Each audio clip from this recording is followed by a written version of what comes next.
Hey y'all, welcome back to my channel. Today we're going to talk about the long-awaited January reads.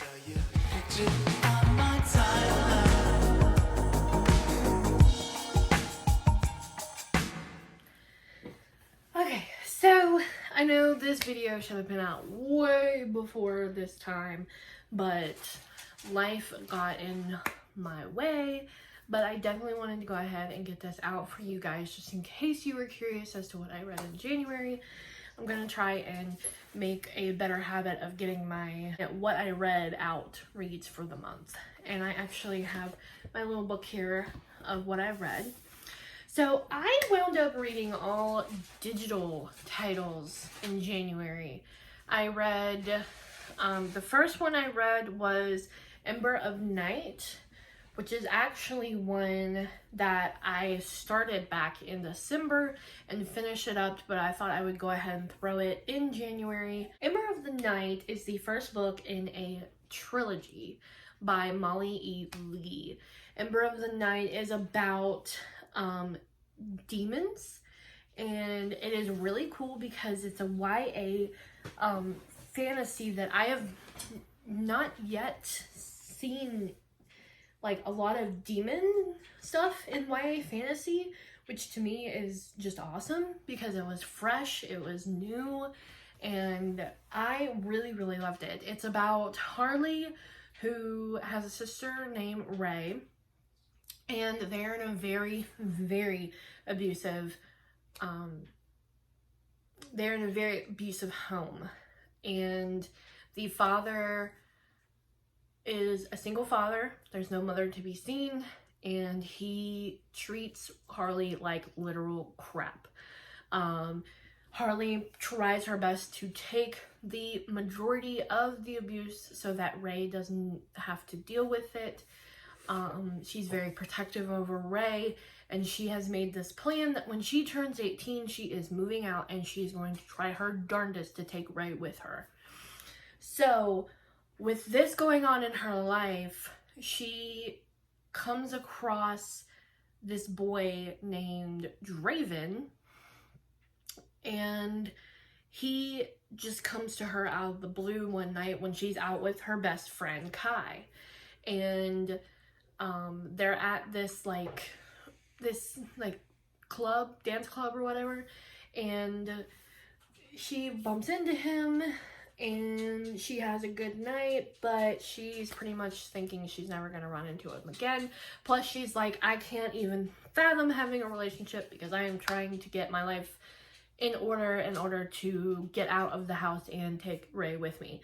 So then she goes to work one day, and she actually is working at a deli, and her boss is so great. Like, his name is Nathan, and he loves Ray to death.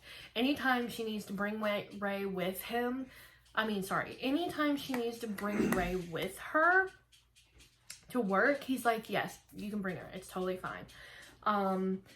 And he gives her a job, I think at like age 16. So I think she's been working there for at least a year or so now. And she said that she's trying to save money. She actually explains the situation to Nathan. And actually, let me take that back. I don't think she explains the situation to Nathan. I think Nathan figures it out, because a lot of the times Harley comes there very bruised and battered, and he kind of puts two and two together. And she tries to say, oh, I fell, or this happened, or, oh, excuse me, things like that. But he pretty much figures it out. And lo and behold, one day she comes into work and Draven is there. Draven is the new employee to work with her in the deli station. And she's like, it was just kind of weird because she never thought she was going to see him again. And then all of a sudden he comes and works at the same job with her. Well, we get further on into the story, and find out that Harley is not just a human. So she has powers that take her, well, not take her, but she has powers that she never knew she had. And later on, she learns that she's nothing human at all.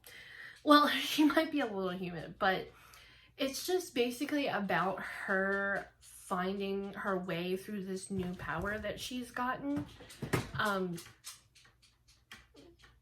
Sorry, that was my cat. And trying to keep her sister, trying to keep her sister okay, keep them alive, keep them fed. And she also has a best friend that she hangs out with, Kai, all the time. And there's a little, like, Draven is such a mystery to her. Like, for some reason, like, she feels like he likes her, but then he doesn't. And it's basically just a big thing of her finding out her true self and where she actually belongs in the world, because she thinks that she's just meant to be in this hard knocks life. And it's about, it brings in demons and other creatures, and it's just so good. I don't want to say too much more because I don't know how far I can go without completely spoiling it to you. But pretty much, if you like demons and powers and, a brave heroine, then you will like this. So definitely check it out. Ember of Night by Molly E. Lee. So the second thing I read was actually a sequel to a book that I had previously read last year, and that is Unraveling 11. So I believe I may have talked to you about Escaping 11 before. I'm not sure if I have. Again, kitty interruption. I'm so sorry. Unraveling 11 is the sequel to Escaping 11. It was fantastic. Like, 5 stars, 10 out of 10, would recommend. Escaping 11 is, with the second one, like, I needed answers right away when I finished reading it. And the third one doesn't come out until December. So I'm like, I have to sit here and wait on it. And I'm like, no, I need to know now. But anyway, Escaping 11 is about this world where people are living underground because they're told that the sun is too hot for them to be out in. So they're living this life in underground compounds. There's I think there's 12 of them, if I remember correctly, either 12 or 13, but this is about Eve, who lives in compound 11, and she's starting to discover the actual truth. She's very curious, and she wants to get back revenge from the people who took her brother away from them. So she is very curious about knowing what's really going on, because she does not believe everything that they're telling them. So she is very Snoopy. She's a very Snoopy person because she wants to know the truth. And I'm trying to find my way because it's been a while since I read it, but she is a fighter. They fight for entertainment down there in the compound, and she is a fighter, and that's one of the jobs she can possibly have when she turns of age. And she says she doesn't want to get a job because she wants to escape. She's tired of the compound. She wants to see if that's truly what is going on in the compound. And there's a reason why she wants to escape, because there's a secret that she's found out. And she also meets, oh yeah, let me tell you guys a little bit about the levels. There's a few levels in the compound. Which is kind of like, if you think about society, how there's like the rich people, then the middle class people, then the rich people, the middle class people, then like the poverty level people. And this is basically that, but broken up even more, because there's kind of like 5 different floors. There's like the rich people, then there's like sort of rich but not as rich, then there's like the middle class, and then 2 very low levels. And she happens to be in like the kind of low level, but she's not in like the very, very low level. But she actually winds up fighting one of what they call the preemies, and they are up in the higher levels of the compound, and she doesn't beat him. Well, he winds up coming to find her and wanting to talk to her and stuff, and they weirdly form a relationship, and it starts to kind of like turn into more. So because I think they kind of like, she's kind of like about him at first. They are both talking, and she tells him about what she wants to do. And she also has some best friends that she's with. And it's basically about them kind of exposing what's really going on. And it's so good. Like, it just takes you, it's a dystopian novel that is something new, because it's just like, I mean, it's new, but it's at first I was like, oh, is this gonna be another one of those dystopian novels that's like, they're it's the end of time or whatever. But no, I really felt like this was different. And it's just so good. And the second one was really good, so just please go read it. I really think you'll like it. So, but I don't want to say too much more, because Unraveling 11 really unraveled a lot, so I can't really talk about it too much. But you should go read it. And then the next one that I read was Shadow of Light, which is the sequel to Ember of Night. And this is basically just more of Harley's journey, along with Ray and Draven, and we get introduced to other new characters as well. So I really like this one. Like, the endings of all 3 of these books that I just talked about, like, it literally had me with my jaw dropping, because I was just like, wow, like, I need to know how these series end. And Spark of Ash comes out in May, and I was thankfully blessed from Entangled Teen and NetGalley for Spark of Ash, so I will be reading that soon as well. So that is really, really exciting. And then the last book that I read, I actually wound up finishing this in the beginning of February, but it wasn't too much farther in, so I decided to include this on here as well, is Text. And this is by, I might butcher her name, Cambria Hibbert, I believe that's the name. And this book was really good.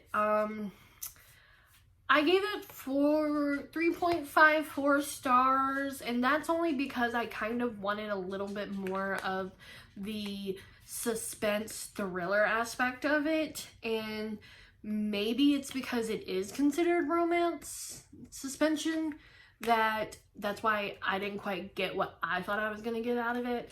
But I felt like it was good. Like, it did not do anything wrong. It didn't, disappoint as to what it was. I think I was just looking for more like thriller stuff, which I honestly say that if you want to get into thriller or suspense, this might be a good step to take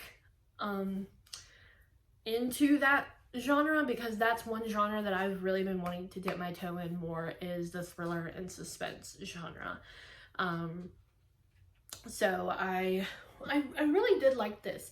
It's basically about this girl who, she is running one day because she runs every morning. She is an author, and she just, she runs every morning before she settles down to go and write.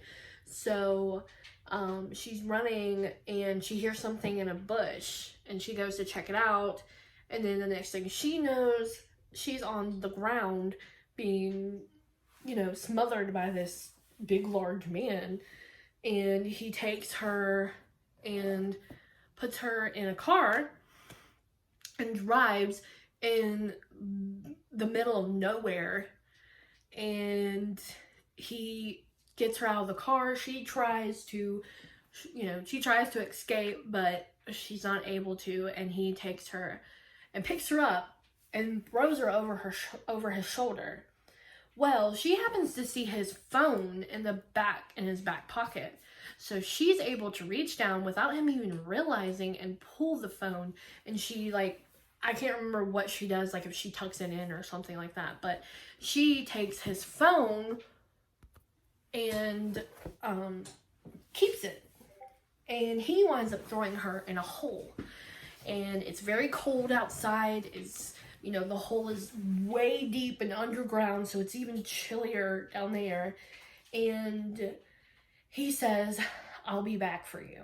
And then he drives off. Well, she tries several times to climb out of the hole and has no success. She notices that the phone has pretty decent charge on it, so she tries to call 911. Well, the calls wind up dropping. And, you gotta think she's in the middle of nowhere. She's in a hole. And so this reception is probably not good at all. And she tries to call 911 a few times, but it just keeps dropping. So then, before she lost all hope, she gets this text. And she gets this text from a gentleman named Nathan. And for some reason, I can't remember her name. I do apologize. But he texts, and he winds up texting her. And we find out that Nathan is actually co-workers / acquaintances with this guy. I think the guy that took her's name is Lex. And it's bugging me that I cannot remember her name. I don't have my iPad with me though. But he texts and asks where Lex is, because Nathan works for I think it's the National Guard or the military, one of those, I can't remember. And they all get together and they play poker. And he doesn't really know Lex that well, but I think they all have each other's numbers because they play it at each other's houses. And, but he's not super buddy with Lex. And there's a reason why I say this, as to why I want you to realize that Nathan is not close with Lex. And she says, "Help me, I'm in a hole, please come find me," or whatever. First of all, Nathan thinks Lex is messing with him. So he is kind of at first very, iffy about this. And so Lex winds up showing up 2 hours later when they're almost done with the poker game. And he winds up confronting him about, "Hey, do you have your phone on you? Can you check this or whatever?" And he doesn't have his phone. He claims that he must have lost it or something. So now Nathan is believing that this text is true. And it's very much about, pretty much half of it is about Nathan trying to find out where the girl is. Gosh, I hate that. I can't remember. Anyway, where the girl is. And it's also turns into a little bit of a romance. I don't want to say much more. But I was kind of iffy about it too, because the girl almost seemed like the capturing of her didn't really affect her as much. And I don't know if maybe I just thought that or what, but it was pretty good. I did like it. I would read more from Cambria Hibbert. So I am glad that I was able to get that one. And then for the manga, I read Haikyuu Volume 1 through 5, which is the fly-along reading readathon that Shay is doing for the whole year of 2022. And Haikyuu is basically a volleyball manga. It seems like it's going to be more about friendship and teamwork and building with that to do well at the sport. So I will probably be talking about that throughout this year, so I'm not going to get into that a whole lot. So that is all my January reads, and I'm pretty, yes, you guys did see the video of my February TBR, so you will see what I am reading in February. So thank you guys so much for watching, and I'll see you next time. Stay strong and read on.